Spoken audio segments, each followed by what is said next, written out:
What's up, Pokemoshpit? It's me, blackzero, and I'm bringing you a Pokemon Black and White Wi-Fi battle against Damned21. This is an RU match I had. It was really good. And real quick, just want to explain. I'm a small YouTube channel, just doing this for fun. You know, most of you probably never heard of me, but if you did possibly hear of me, it was probably through the battle I had with Shofu a while back. But yeah, looking at his team, the only thing I'm really afraid of is the Typhlosion, the Whimsicott, and Feraligatr, because Typhlosion is just an all-around threat. So is Feraligatr if he gets a setup and if I lose my Quillfish. And Whimsicott is just annoying. I hate it to death. So let's get to this battle. So my opponent is going to lead out with his Feraligatr, while I am going to lead off with my Sandslash, because I looked at his team and he does not have a Rapid Spinner, so hazards are my main priority. Unfortunately, he does have the type advantage, so I'm going to be forced to switch out on the first turn as I go into my Quillfish to get the Intimidate.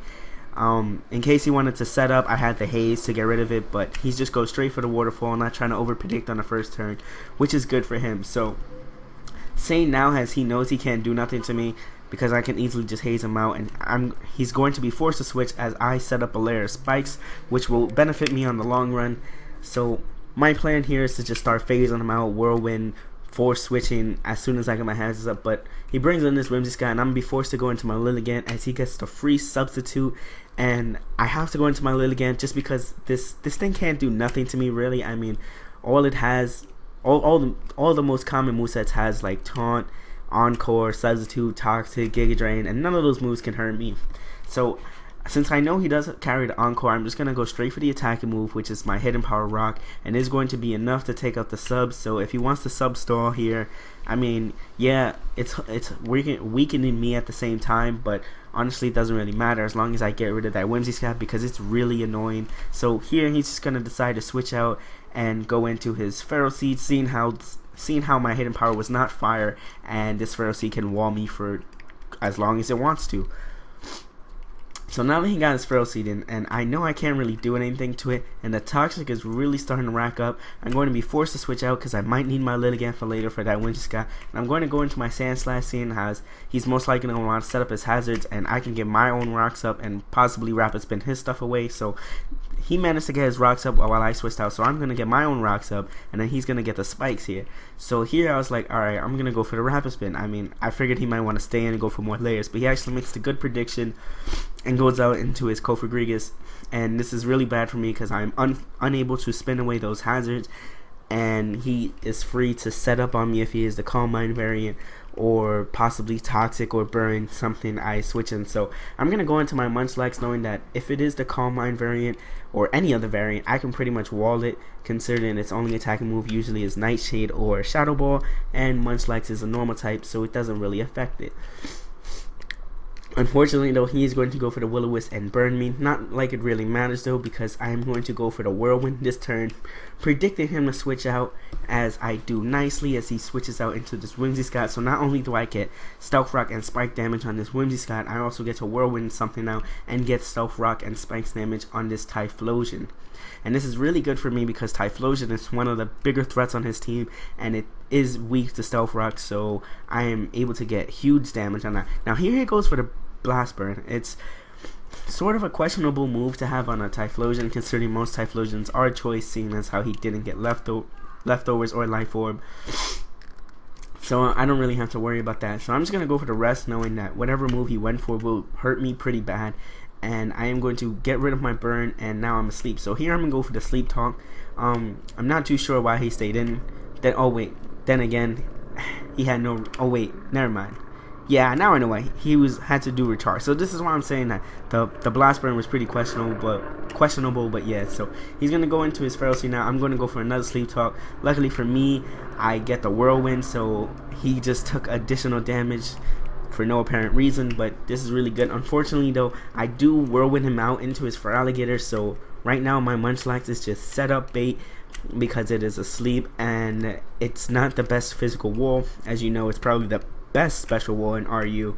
So I'm going to be forced to go into my Quillfish, which I do, and get the Intimidate off, because if he does go for the Dragon Dance, he will be a neutral attack and only +1 speed, and I can easily get rid of the speed with Haze. He's just going to go for the waterfall though, and once again not trying to over predict, because yeah, I mean, he has no reason to over predict. I mean, he's not really down in the battle or anything. So knowing he's going to switch out, I'm going to set up a layer of toxic spikes this turn. The reason I went for toxic spikes because I figured, okay, they're only taking spike damage upon switching, but if I can poison them upon switching, they'll take residual damage every turn. So I figured this would be better for me in the long run, as he does go into his Whimsicott. So I know I have to switch out now, or else he could possibly encore me, and I don't want 2 layers of toxic spikes because I don't know, I just like 1 layer better. So fortunately though, he does make the good play and double switches into his Feral Seed as I go into my Lilligant.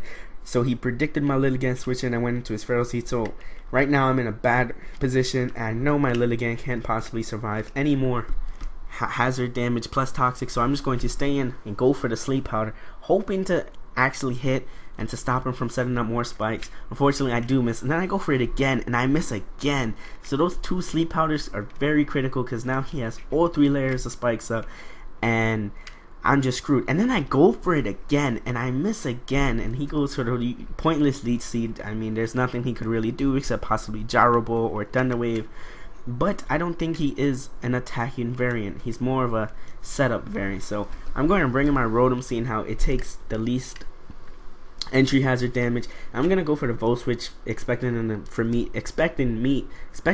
predict me to go for the trick and take away his Eviolite, but it seems at this point he just really doesn't care about his Feral Seed anymore. So I'm gonna be forced to Volt Switch into my Sandslash, and seeing how he goes for the Thunder Wave, he has completely revealed that he does not have any attacking moves. So if my Lilligant could wall it, but then again, since it was toxic, it had no use for it. So I'm gonna go for the Rapid Spin here, because since he stayed in on my Rotom, I didn't think he would actually I didn't think he'd switch out. I figured he wanted his Ferrothorn dead, but unfortunately for me, he does make the good play and goes into his Cofagrigus, as I do go for the Rapid Spin. Now here, I predicted him to predict me to go into Rotom, so I stayed in and went for another Rapid Spin. Unfortunately, he just stays in, goes for the Will-O-Wisp. So I'm like, okay, maybe I'll catch him this turn, because I'm going to once again predict him to predict me to go into my Rotom or something. No, to go into my Munchlax, because my Munchlax completely walls this. And after the burn, and this Rapid Spin that fails, he's just going to rest up and gain all his HP back. So it's not looking really good for me, as he still has his entry hazards up, and my Sandslash is burned, so it can't do anything to this Cofagrigus. So now I'm going to be forced to switch, because there is nothing I can possibly do at all. So I am going to switch out, and I'm going to go into my Quillfish, hoping to set up more layers of spikes as he's asleep. And even if he does have the Sleep Talk, chances are he won't get the Shadow Ball on the first turn. I mean, it's like a 1 in 4 chance. So I take the risk, and luckily for me, he doesn't even have the Sleep Talk, or he just didn't go for it. So I'm going to be able to set up my second layer of spikes now, and he stays asleep this turn, which is really good, because honestly, 1 Shadow Ball will KO this Quillfish, and I just wanted to set up my spikes. So fearing that it's going to wake up this turn, I'm going to go into my Munchlax in case he does wake up. I do completely wall him, and I can go for the Sleep Talk and possibly get the Whirlwind, and he does wake up and goes for the Shadow Ball like I predicted. So here he's just gonna go for the Will-O-Wisp. I don't know why. He probably should have just switched out, but then again, he did know that I had Sleep Talk and Whirlwind, so I guess he didn't want to take any useless entry hazard damage. So this is really good for him. So he's just gonna wait for me to wake up or get the Sleep Talk Whirlwind and just stay in, as I do get the Sleep Talk Whirlwind on this turn, and I Whirlwind him out into his Whimsicott. And this is really good, because after Stealth Rock and 2 layers of spikes plus a layer of toxic spikes, that Whimsicott is just about to die. Unfortunately though, it does live, but I know that because he has 2 options. He can encore me into the Sleep Talk as I wake up, or he can Leech Seed me and I wake up and I go for the Body Slam, which I do happen to go for, and that Whimsicott is now dead. And yes, that is very good for me, because that Whimsicott is so annoying on some teams. So now he brought in his Feraligatr. I know my Munchlax has 1 switch-in left after entry hazards, unless I get the hazards away. So I'm going to be forced to switch out and go to my Quillfish as Deathlotter, as he is going to set up the Dragon Dance after all of these entry hazards. Wow, I love Quillfish. It's so good. So he's going to set up the Dragon Dance.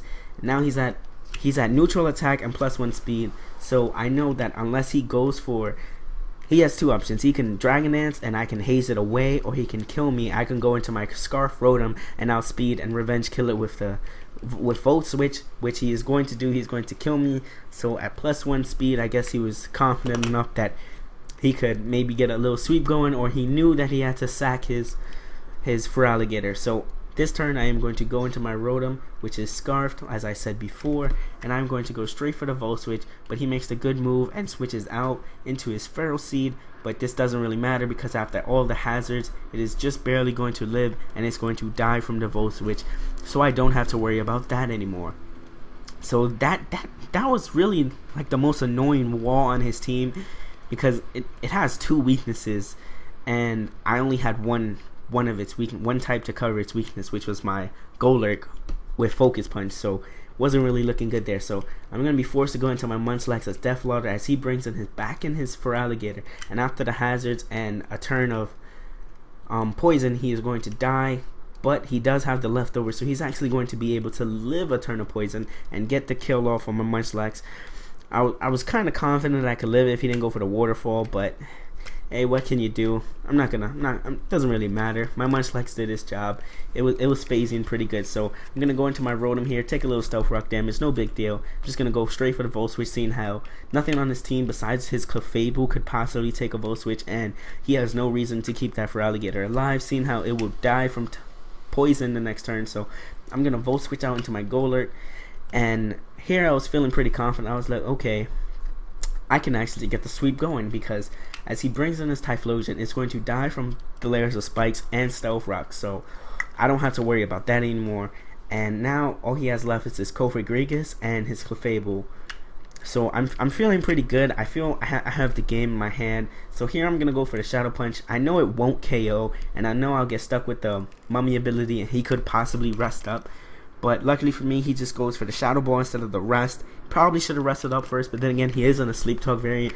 Unfortunately, though, he does get the crit, but what can I say? It doesn't really matter. I mean, it did save him from potential sweeping, but it's okay, because hacks happens.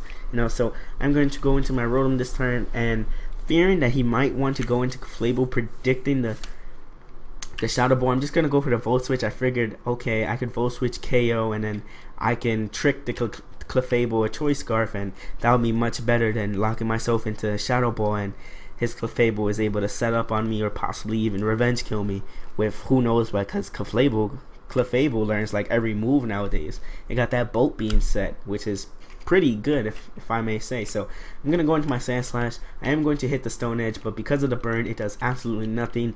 And here I see he sets up the Cosmic Power, so I'm a little scared. I'm not really too sure what to say at this point. I'm pretty sure I lost the game, but then I remembered that I never tricked off my Choice Scarf on my Rotom, so I figured, alright, he's probably gonna go for the Cosmic Power this turn. I can get the free switch into my Rotom, and if I trick him the Choice Scarf, he'll be locked into Cosmic Power, seeing how my trick went first, and then he went for the Cosmic Power if he does go for it, or whatever move he goes for. So I'm going to trick him this turn, as he ends up going for the Double Edge right here, and this is really good for me, because this means he cannot win the battle, since he won't be able to hurt my Rotom, and I can just potentially kill it. So he's going to run. So that is good game, Damned21. Hopefully if this gets uploaded, or when it gets uploaded, my link will be in the description. Check me out, guys, if you want more. Till then, I'll see you later. Thank you, Pokemoshpit. Bye, guys.